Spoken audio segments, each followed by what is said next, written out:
안녕하세요. 경제학장 박사입니다. 여러분, 게임 이론의 바이블이라고 불리는 김영세 교수님의 명저 다들 들어보셨죠? 오늘은 바로 그 책에 나오는 아주 골치 아프면서도 흥미로운 문제, 봉투 교환 게임의 역설을 한번 같이 파헤쳐 보려고 합니다. 자, 여러분이 주인공이라면 과연 어떤 선택을 할지 지금부터 한번 따라와 보시죠. 자, 시작부터 바로 질문 들어갑니다. 여러분 앞에 지금 두 개의 봉투가 놓여 있다고 상상해 보세요.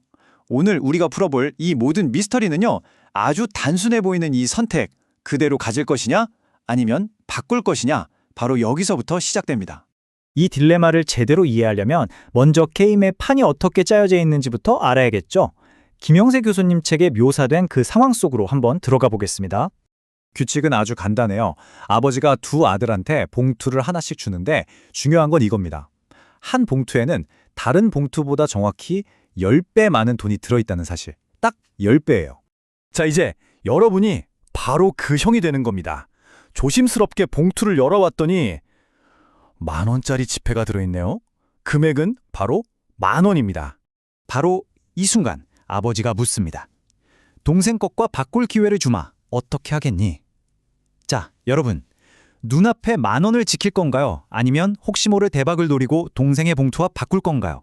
이게 바로 핵심 질문입니다.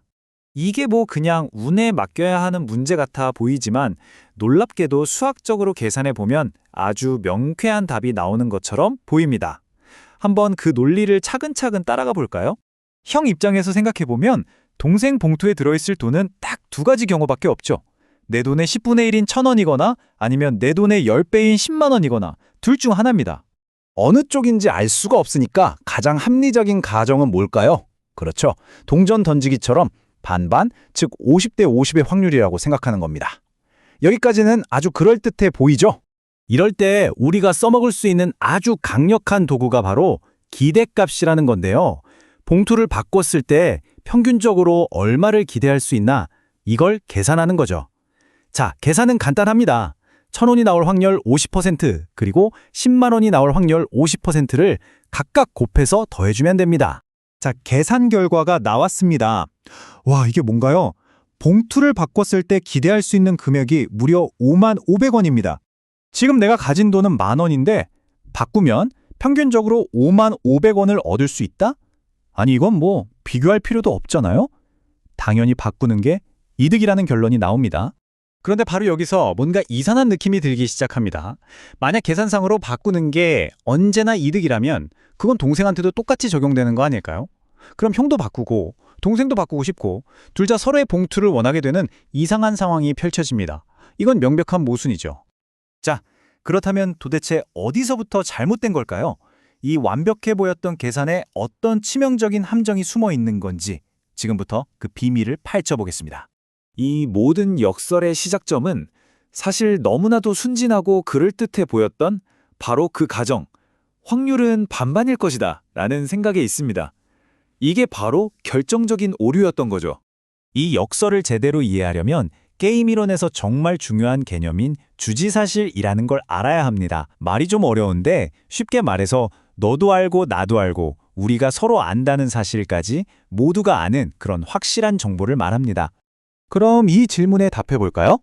형제가 확률이 반반이라는 걸 주시사실로 공유하고 있을까요? 정답은 아니오입니다. 왜냐하면 두 사람 모두 결정적인 정보를 모르고 있기 때문이에요.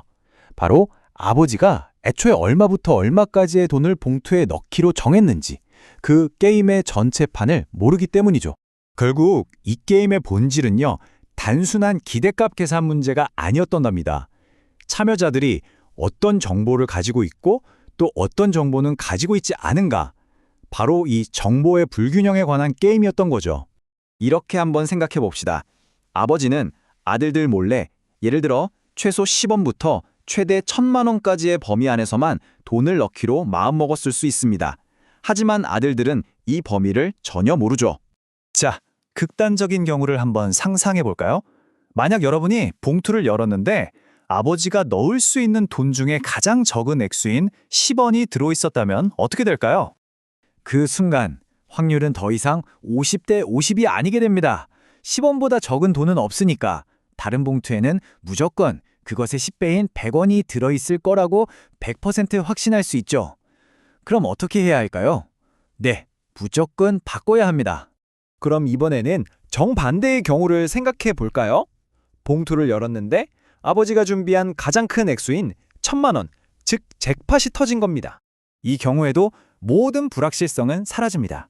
1,000만 원보다 더 큰 돈은 없으니까 다른 봉투에는 무조건 그것의 10분의 1인 100만 원이 들어있을 거라고 100% 확신하게 되죠. 이때는요, 그렇죠. 절대로 바꿔서는 안 됩니다. 자, 지금까지 봉투 교환 게임의 숨겨진 역설을 함께 풀어봤습니다.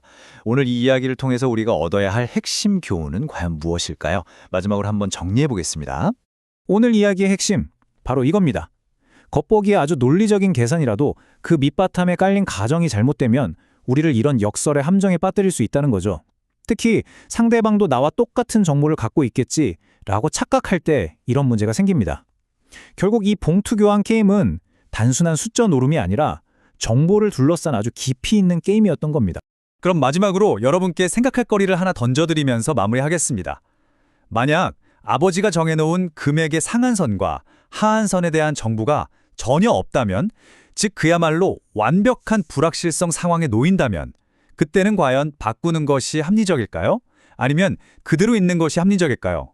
한번 깊이 고민해 보시면 정말 재미있을 겁니다. 지금까지 경제학 짱박사였습니다. 감사합니다.